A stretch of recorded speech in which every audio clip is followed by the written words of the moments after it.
Hello mga batang mantunong! Sa oras na ito, nais ko po munang magpasalamat sa lahat ng nanonood at nananatiling nakatutok sa ating Project Soar sa YouTube channel at FB page. Muli, maaari po kayo mag-like, subscribe, comment at share para lalong dumami ang ating mga viewers sa math at patuloy na matuto sa ating mga aralin.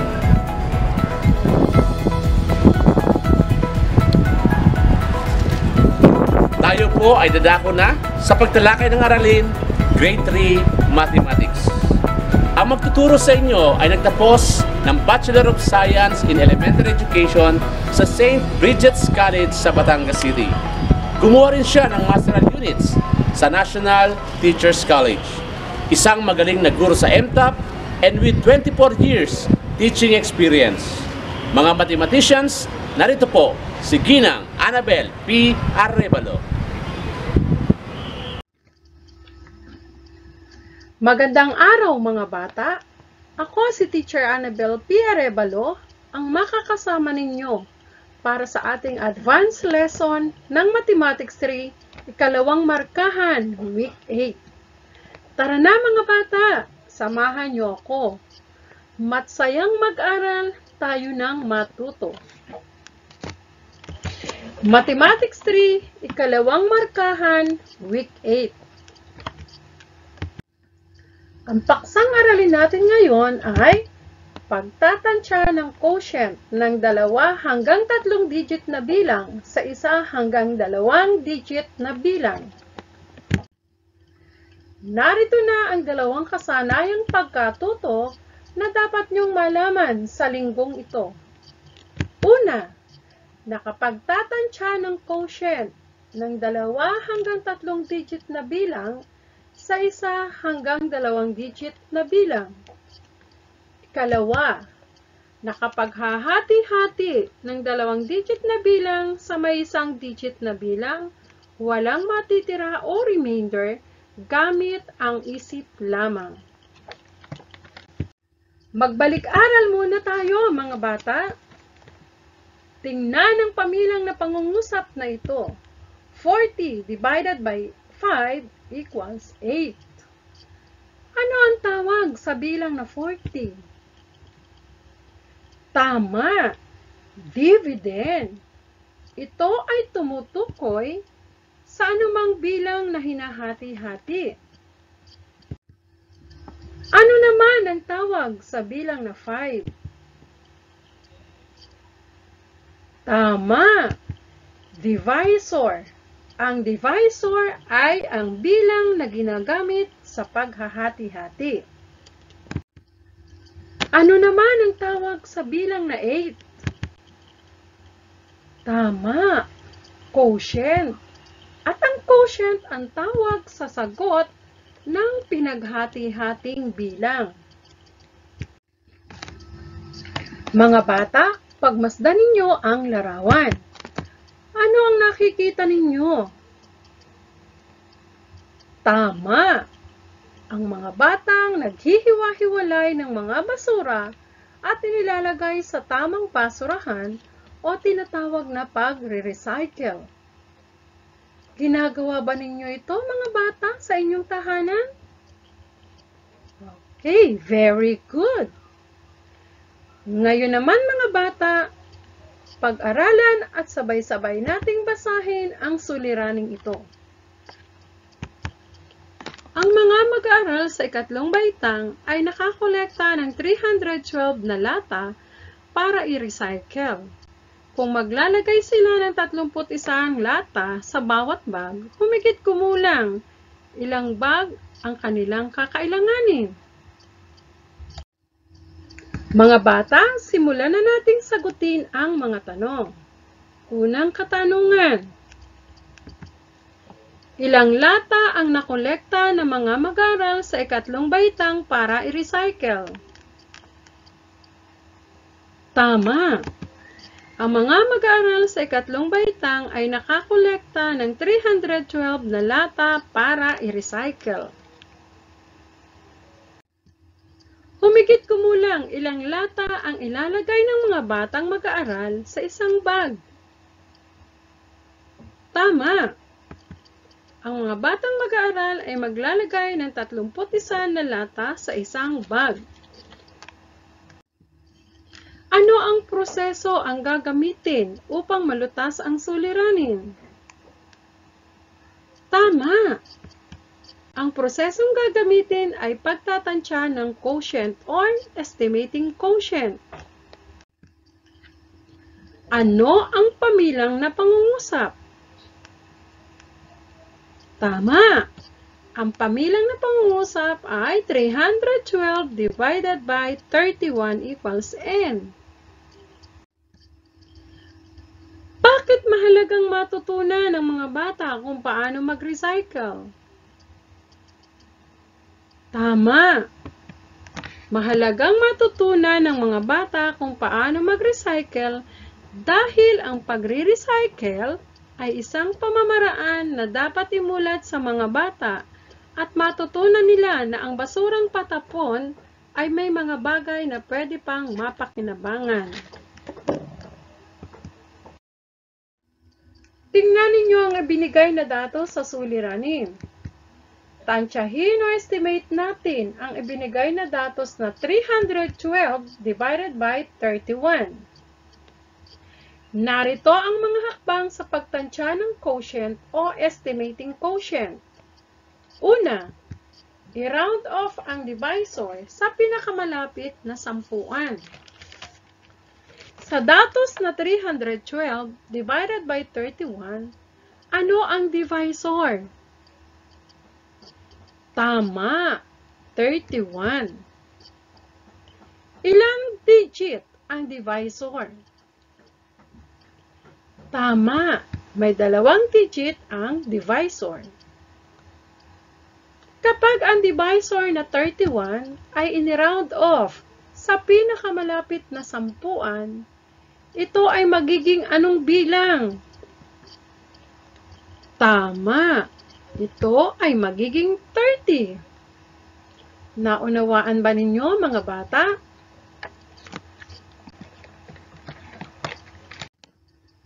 Bago tayo dumako sa ikalawang hakbang, alamin muna natin ang kahulugan ng compatible na bilang.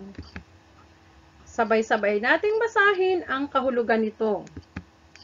Ang compatible na bilang ay mga bilang na pinakamalapit sa ibinigay na bilang upang maging madali ang paghahati-hati sa pagkuha ng natantsyang estimated quotient. Upang lubos na ninyong maunawaan ang kahulugan ng compatible na bilang, malalaman natin ito sa gagawin nating talakayan sa ikalawang hakbang. Narito na ang ikalawang hakbang. Sabayan ninyo akong basahin ito. Mag-isip ng compatible na bilang ng dividend na mahahati ng divisor nang walang matitira o remainder. Tingnan natin muli ang datos. Ano ang dividend sa datos na 312 divided by 30? Tama! 312. Sa dividend na 312, gawing 0 ang bilang na 2 na nasa isahan o ones. Pagkatapos, isipin ninyo kung ano ang bilang na pinakamalapit sa nakasalungguhit sa dividend na 31. Na ito ay eksaktong makakahati sa naka-round off na divisor na 30.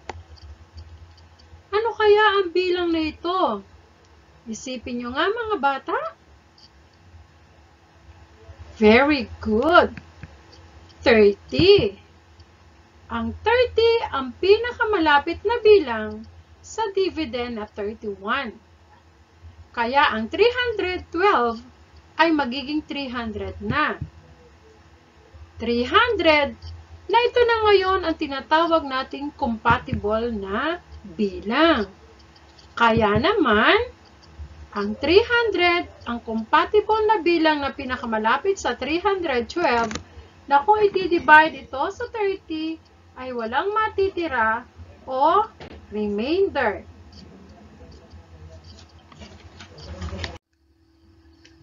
Dumako na tayo sa huling hakbang. Ito ay ang pagtansya ng quotient or estimating quotient. Mga bata, tingnan natin muli ang datos ng compatible na bilang at ang na-round off na divisor. 300 divided by 30 equals n. Sa tingin nyo ba mga bata, maaari na natin itong estimate? Tama! Pwede na natin itong tansyahin o estimate. 300 divided by 30 equals n. Ano kaya ang sagot nito? Tama! 10. Ngayon mga bata, nasagot na natin ang tanong sa suliranin.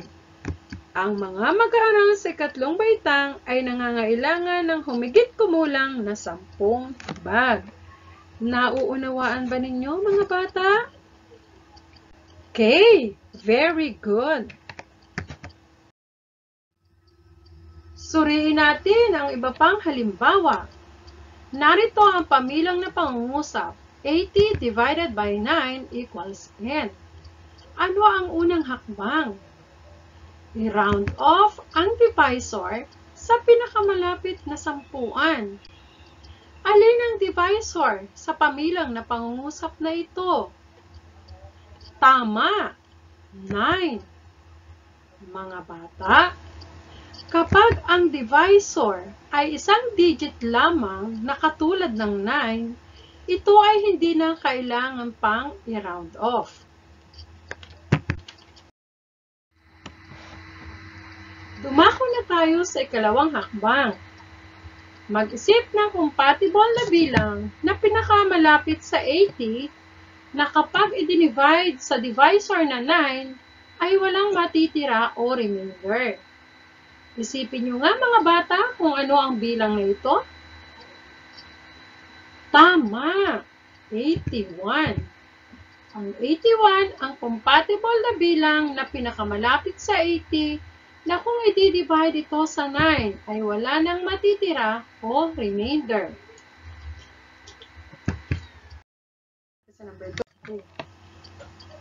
Nauunawaan ba ang una at ikalawang hakbang mga bata? Very good!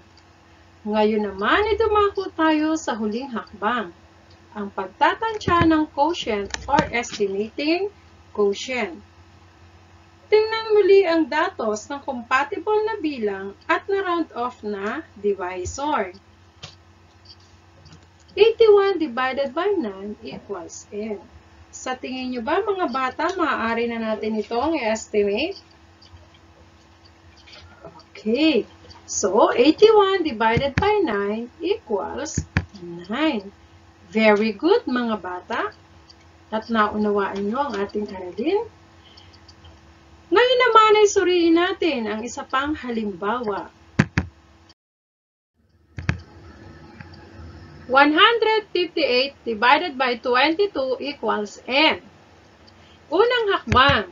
I-round off ang divisor sa pinakamalapit na sampuan. Kapag ini-round off ang 22 sa pinakamalapit na sampuan, ito ay magiging anong bilang? Tama, 20. Ito ay magiging 158 divided by 20 equals n. Dumako naman tayo sa ikalawang hakbang. Mag-isip ng compatible na bilang. Palitan ng 0 ang bilang na 8 na nasa isahan. Isipin kung anong bilang ang pinakamalapit sa nakasalungguhit na 15 na eksaktong makakahati sa bilang na 20. Ano kaya ang bilang na ito? Isipin nyo mga bata. Ang bilang na ito ay 16. Tama ang inyong sagot. 160 divided by 20 equals n. Ang huling hakbang ay ang pagtatansya ng quotient o estimating quotient. Tingnan muli ang datos 160 divided by 20 equals n. Ano kaya ang sagot dito, mga bata? Isipin nyo nga.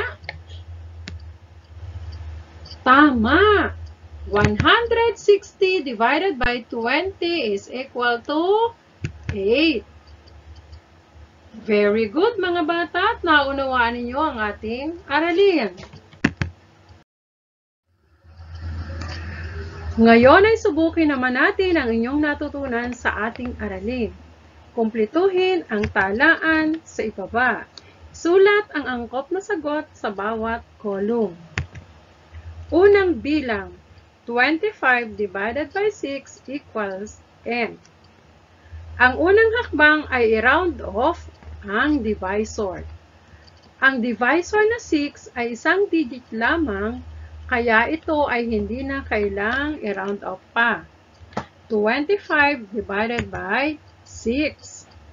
Kalawang hakbang, isipin ang compatible na bilang sa 25 na pwedeng makahati sa divisor na 6 na walang matitira o remainder. Ano kaya ang bilang na ito, mga bata? Tama, 30. Kaya ito ay magiging 30 divided by 6. Ngayon ay pwede na natin itong i-estimate. 30 divided by 6 equals 5. Tama ba ang inyong sagot, mga bata? Okay, very good. Ikalawang bilang, 41 divided by 7 equals n. Unang hakbang, i-round off ang divisor. Ang divisor na 7 ay isa lamang digit, kaya hindi na natin ito kailangang i-round off pa. 41 divided by 7.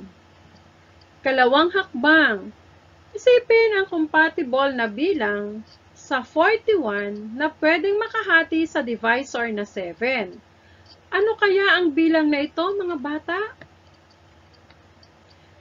Kung ang sagot ninyo ay 42, tama ang inyong sagot.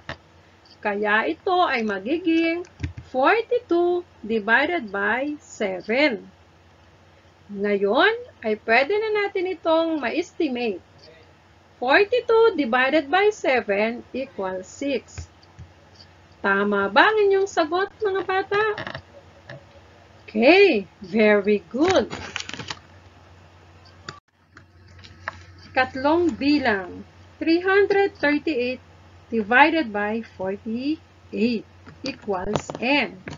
Unang hakbang, i-round off ang divisor. Kapag ang divisor na 48 ay in-round off sa pinakamalapit na sampuan, ano ang inyong magiging sagot? Kung ang inyong sagot ay 50, tama kayo. 338 divided by 50. Kalawang hakbang, mag-isip ng compatible na bilang sa dividend na 338. Ano ang gagawin nyo sa bilang na 8 na nasa isahan? Okay, tama. Papalitan ito ng 0. At pagkatapos, iisipin ninyo ang pinakamalapit na bilang sa 33 na pwedeng makahati o makadivide sa divisor na 50. Ano ang bilang na ito, mga bata? Tama. Kung ang inyong sagot ay 30. Kaya ang compatible na bilang ay 300 divided by 50. Ibigay na ninyo ang inyong natansyang quotient sa 300 divided by 50.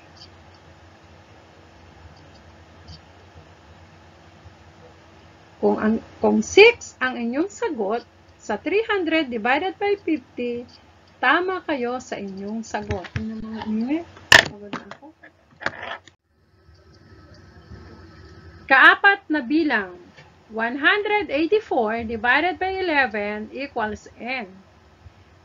Unang hakbang, i-round off ang divisor. Kapag ang divisor na 11 ay ira-round off sa pinakamalapit na sampuan, ano ang inyong magiging sagot? Tama! 10. Ito ay magiging 148 divided by 10. Kalawang hakbang, mag-isip ng compatible na bilang sa dividend na 184.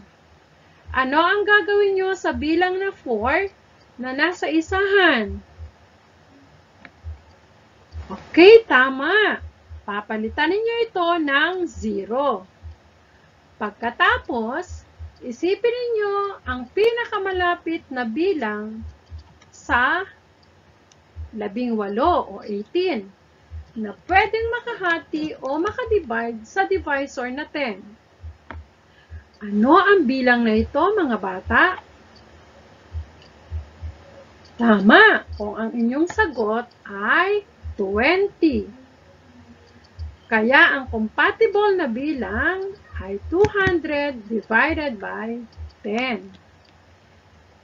Ibigay na ninyo ang inyong natansyang quotient sa 200 divided by 10. Kung 20 ang inyong sagot sa 200 divided by 10, tama kayo.